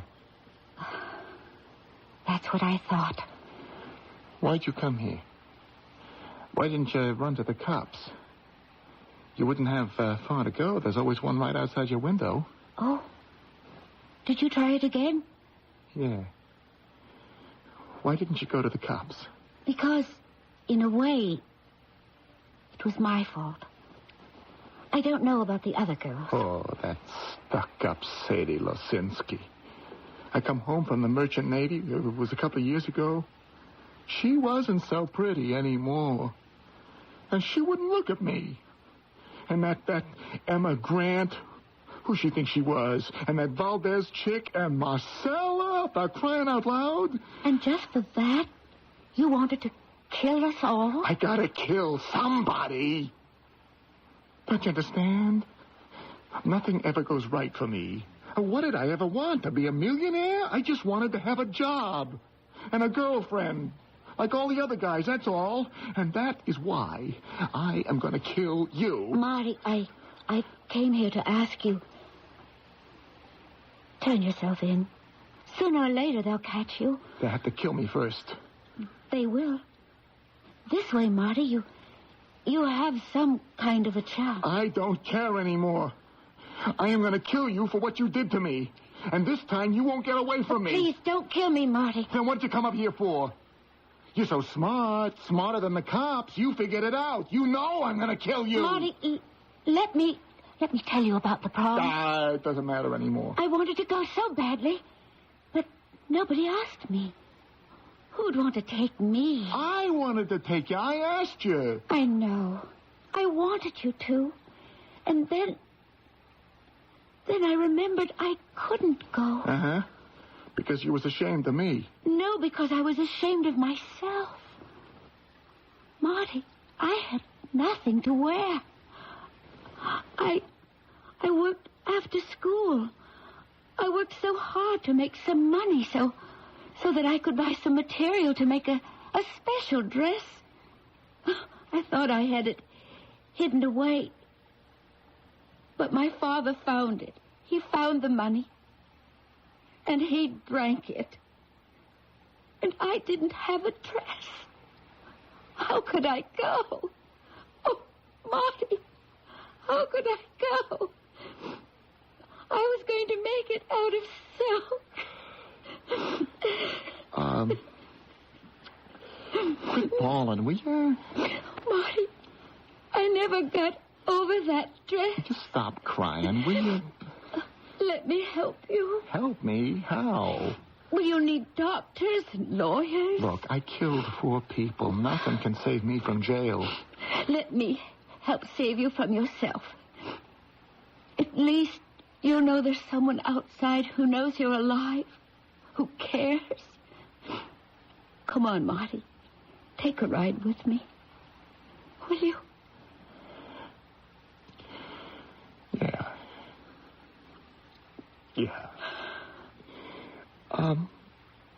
You think I could take this with me? My tape player? Why not? Listen to this. It's one of the tunes they must have played at the senior prom.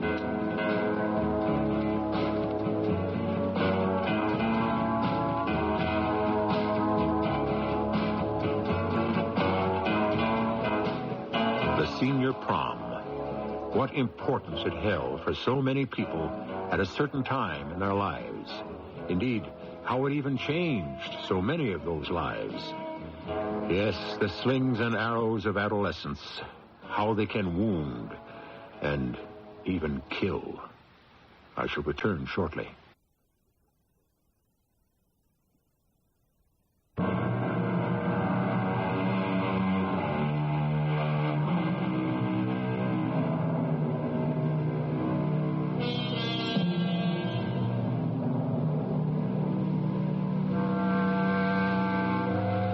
They say the child is the father of the man.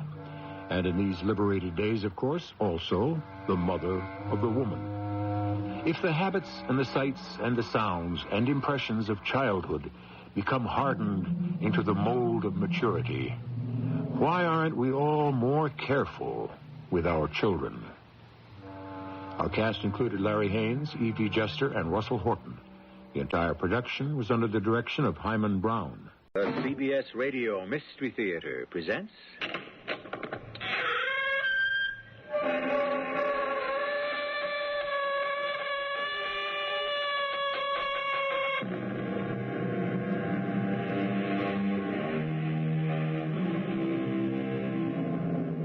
Come in.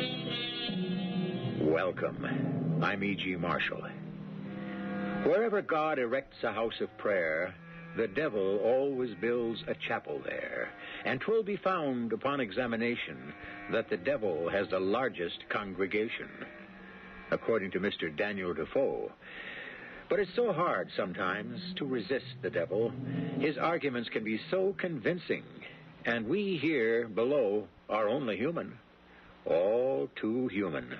I can't convince you, can I, Eddie? I don't care what happens to me. I know. Eddie, I'm sorry. It's just a man has to do what he has to do, that's all. He can't help himself. That's right. He can't help himself. I guess I have to say goodbye. Goodbye, Tom. Goodbye, Eddie. Eddie. What is it, Tom? I just want the bullet holes to be in the front.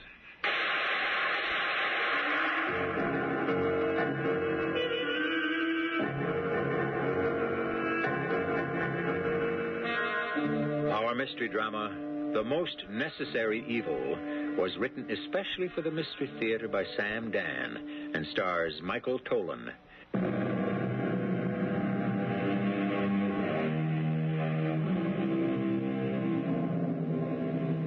Some time ago, a gentleman named Hudson said, "You cannot fly like an eagle with the wings of a wren." However, modern technology has proved him wrong. These days, a wren can be given the wings of an eagle. The only problem is he will still have the mind of a wren, and this has produced much of the trouble that afflicts our poor, battered world. The house is only half finished, but you can see it's going to be a beauty, and it's set back on its own private beach overlooking the blue Atlantic waters. All right, you guys, you can knock off for lunch now. Oh, Mr. Mira. Oh, hello, Miss Blake. Could I speak to you for a minute, Mr. Mira? Oh, sure. The middle installment is due today, the big one. That's right, it was. Well, could you wait till tomorrow? Look, Mrs. Blake. You see, my husband went out of town last night, and well, he won't be home till tomorrow evening. Miss Blake. I know, Mr. Mira. You're entitled to have your money on time. I was going to make out the check myself, but, well, I looked at our balance, and we just don't have enough. Mrs. Look, Blake, I know my husband will make a deposit just as soon as he gets back. Don't worry about it. Oh, you're very kind, Mr. Mira. I don't like to keep people waiting for their money. No. What I'm trying to tell you, Miss Blake, is that the installment has been paid. It's been paid? Yeah. Your husband came down here the day before yesterday, and he paid me himself. Are you sure? You want to pay me twice? No, it's just that there's no entry in the checkbook, see, and no record of a deposit to cover it. Are you positive? Sure. But how did he pay you? He paid me... Look, Mrs. Blake, the bill has been paid, and it was paid on time. So I'm satisfied.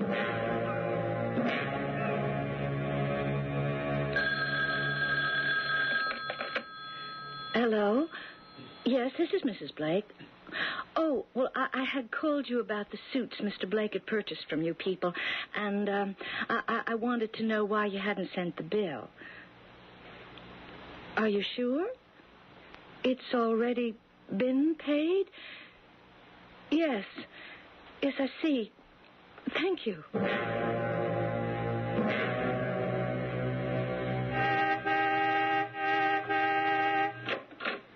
Hi, darling. I'm home. Hey, Dora. How do you like my car? Wow. That's all I can say. Wow. Where did you get it, Tom? Just a little thing I picked up at a tag sale. Oh, come on in for a drink. I'll take a rain check. I just had time to drop off your old man. See you for lunch tomorrow, Eddie. Right.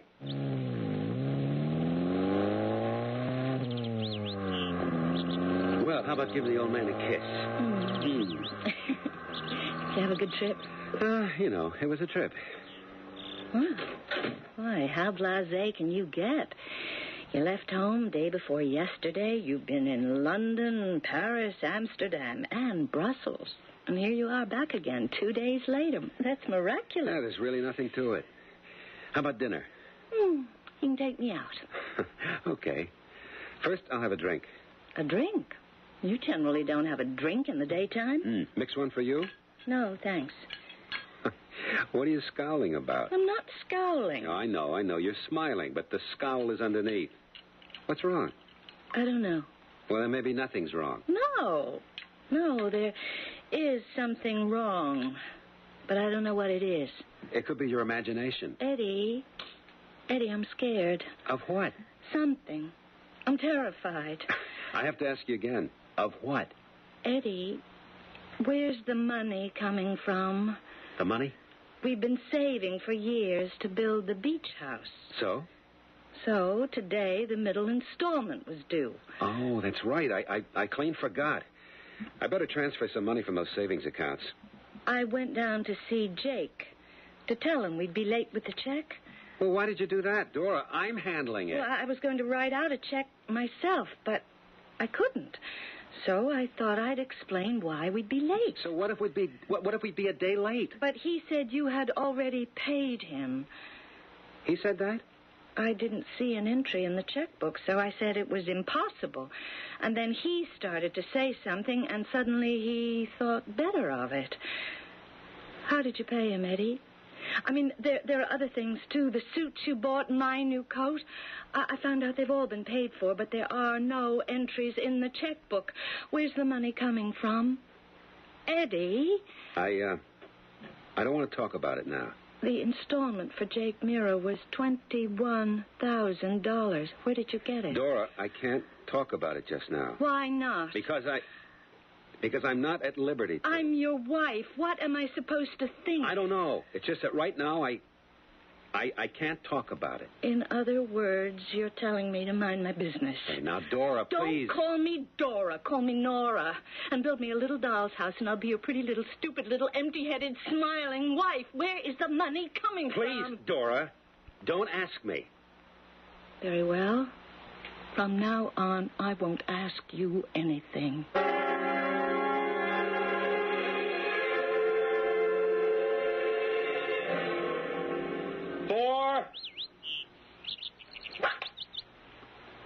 Oh, that's a real nothing shot, Eddie. Traveled all of 50 feet. Partner, keep your mind on the game. Yeah. Tom, I don't know what to do. About what? About Dora. My Dora giving you trouble? She knows about the money. What does she know about the money? She knows I've got a lot of it. Why'd you let her find out? Your trouble is you're not married. No, that's not my trouble. It's my salvation. When you're married, it's almost impossible to keep certain things from your wife. All right, you'll have to tell her you make the money. That's your job. She spends it, that's hers. You don't know Dora. What's to know? She's a woman, isn't she? Just tell her politely, but firmly, even lovingly, that there are certain things which are simply none of her business. Period. Now, let's play a little golf, shall we? You want to go out tonight? If it pleases, my lord. Dora. Yes, my lord. Come on, cut that out. Yes, my lord. Oh, for crying out loud, what's going on anyhow? What's all this my lord business? Would my lord rather I called him something else? Look, Dora, the joke wasn't all that funny to begin with. Now it's becoming tired. Joke. Would I dare to jest with my lord? Never. All right. Enough is enough. Is my lord pleased with his dinner? You call me my lord just one more time and suppose I don't call you my lord. What will that change?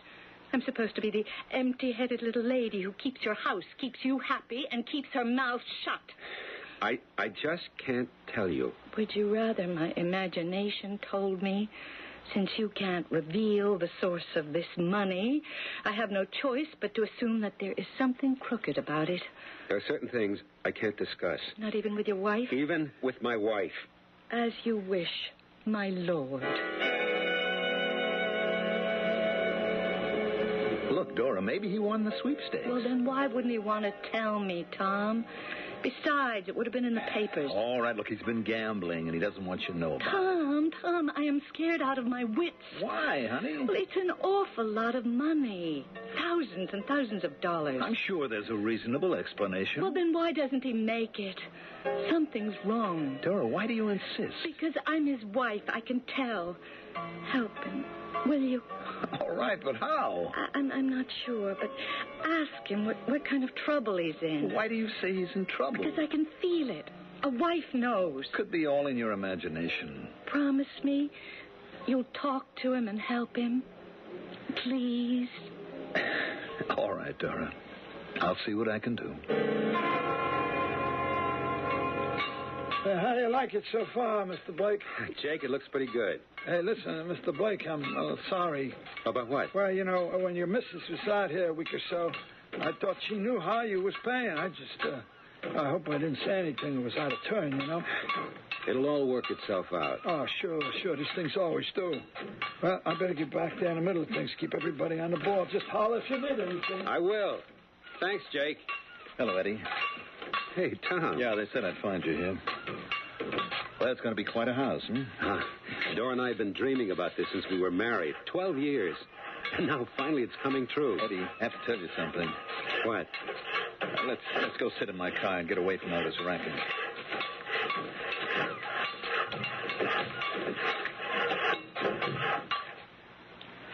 Eddie, I saw Harvey last night. What did he want to see you about? I wanted to see him. Why? I met Dora for a drink yesterday afternoon. Dora? She's very upset. I know. She asked me to see if I could help out whatever jam that you're in. Now, you can imagine how the conversation went. Yeah. As we talked, I realized what a serious thing this is with her, so I figured I'd better check it out with Harvey. Hey, this is a personal thing between me and my wife. Is it? Tell me, Eddie. Is she going to be satisfied with whatever you tell her? No. Is she going to keep prying and trying every which way she can to find out what's going on? Huh? Eddie, come on, the truth. Yeah. That's what Harvey said. So then what's the future? What do you mean by the future? The future, the place where we're all going to spend the rest of our lives. How do I know what the future is? I guess you don't. That's why we have people like Harvey. They see right into it. What does Harvey claim he can see? This kind of situation where she'll keep at you, Eddie, until one day she breaks you down and forces you to tell her. I swore I'd never tell anybody. Eddie, I'm trying to help you. Harvey is trying to help you. You understand that, don't you? Yeah, sure. So looking at the thing objectively, there's only one solution.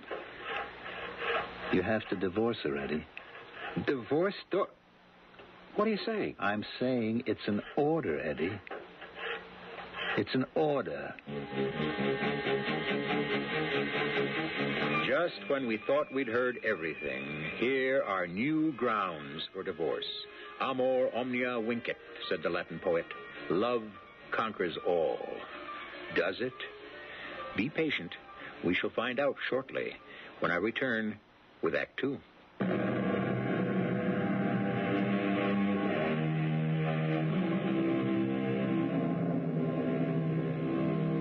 Mr. Artemus Ward died in 1867, so you can understand how old his jokes must be. However, most of them are still fresh and even more meaningful than ever. When Mr. Ward said, "Let us all live within our means, even if we have to borrow money to do it," wasn't he describing the problem that faces so many of us today?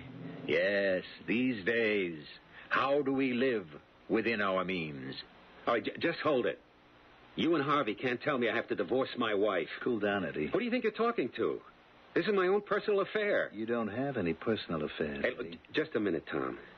Neither you nor Harvey nor anybody else is going to come into my bedroom and tell me what to do. Harvey can come into any room in your house anytime he feels the operation is in danger. Okay. Okay, goodbye. Where are you going? I'm out. What are you out of? The whole business. I quit. I'm sorry, Eddie. It's my fault. I should never have gotten you into it. I told you at the very beginning, once you're in for good. For good? All right, for bad. But you're in forever. You just can't grab a quick buck and say thank you and goodbye. I thought I made that clear. I see now that I didn't. Look, I'm sorry, Eddie. There are times when I'd like to get out, too, but this is a college that doesn't have any alumni. Only dead ones. I'll keep my mouth shut, Tom, I swear. It doesn't work that way.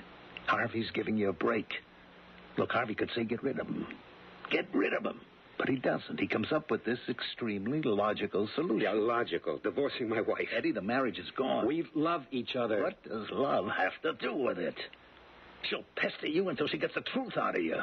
She'll say, quit or I'll divorce you, and you can't quit, so? Tom, please. And if she does find out, that introduces another problem.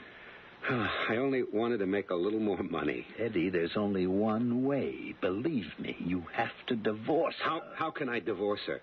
What can I tell her? You tell her there's another woman. Oh, she knows I never look at other women. Harvey can get you one for this purpose that any guy would look at. I can't do it. I simply cannot do it. You want me to tell that to Harvey? Yes. No. I don't know. Oh. Let me think about it.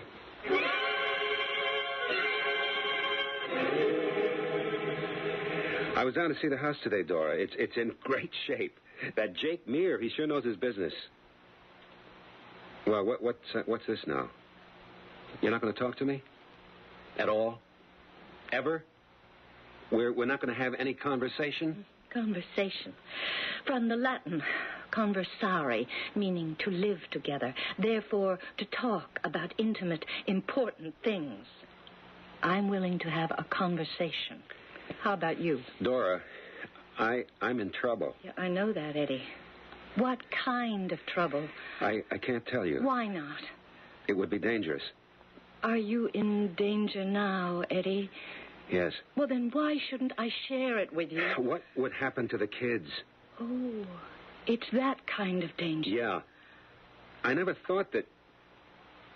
Oh, what's the use? It looks so easy. What looks so easy? No, don't try to find out. Just let me talk to myself. I'll try to find a way out.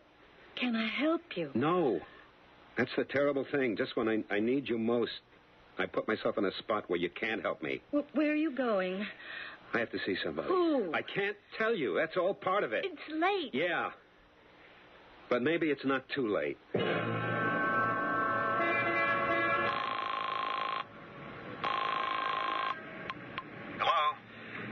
It's me, Tom. Hey, it's almost 11 o'clock. I have to see you right away. Can it wait? No. I'm coming right over. Look, I have a friend here. Oh. She'd be embarrassed. It's important.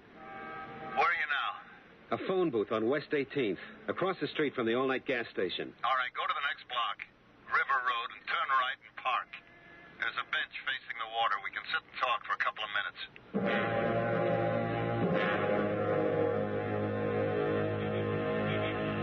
I told you, Eddie, you can't quit. Maybe one man can't.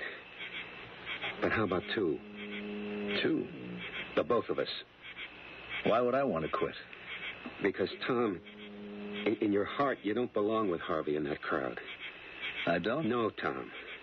You got in for the same reason I did. It was a quick buck. And it was worth double since you didn't have to account for it. Come on, Tom. I know you like a book. We grew up together. You don't belong in this thing. Eddie, the trouble with books is that people read them and form their own interpretation. I belong with Harvey. I guess you had me wrong all these years. No, Tom. Grow up, will you? We're not two little freckle-faced kids anymore. We're not Tom Sawyer and Huck Finn. Life is real. You make this kind of bed, you lay in it forever. Then I'll do it alone. You'll do what alone? Go to the district attorney. That's what Harvey said you'd do eventually. You can't talk me out of it. I know. I don't care what happens to me. I know that, too. Eddie, I'm sorry. It's just a man has to do what he has to do. He can't help himself. That's right. He can't help himself. I guess I just better say goodbye, Tom. Goodbye, Eddie. Eddie. What is it, Tom? I just want the bullet holes to be in the front. Eddie. Eddie.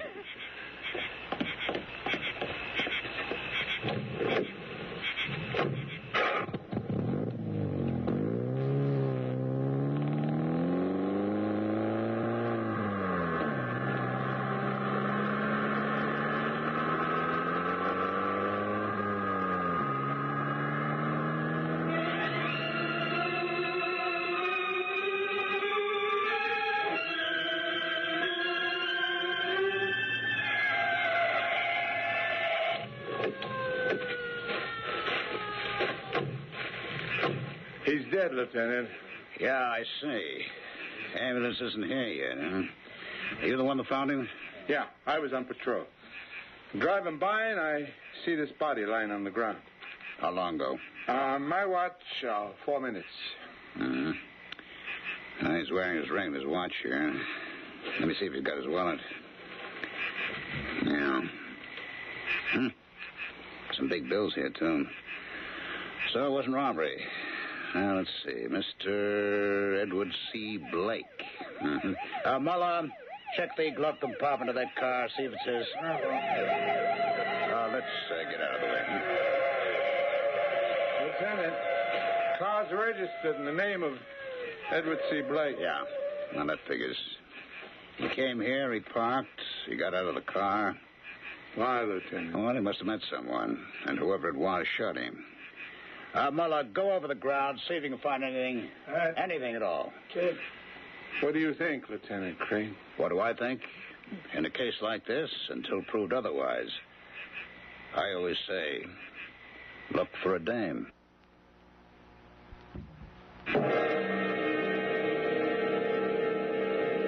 I'm sorry I have to ask you these questions. It's all right, Lieutenant Crane. Please ask me. Did Mr. Blake have any problems? He was worried sick. About what? He said it was too dangerous for me to know. It had all to do with this mysterious money? Absolutely. You say he was an engineer? He was assistant to the vice president in charge of international plants and maintenance for general communications. What did he do there? Well, the company has installations all over the world. He would have to travel all the time to inspect them. Oh, don't you see, Lieutenant Crane?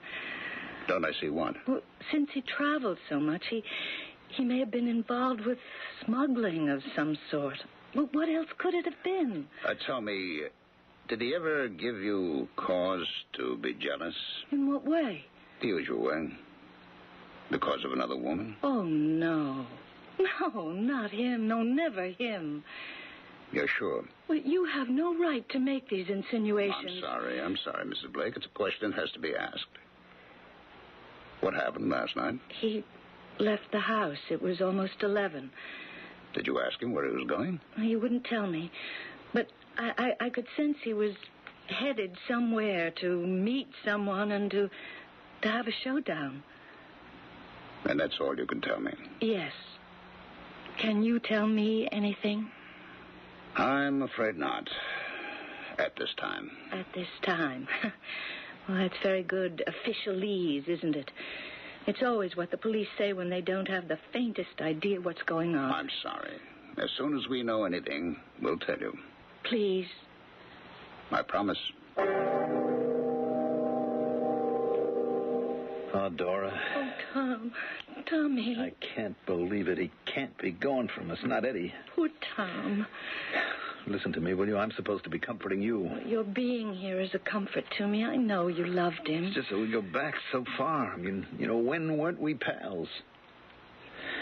Dora, I want you to know my friendship with Eddie can never be broken. And that extends to you and to the kids. I mean, I want to talk to you about practical things. It hasn't really hit me yet. Dory, do you need any help with the arrangements? Oh, would you please, Tommy? I'm just not sure I can go through with it. It's taken care of.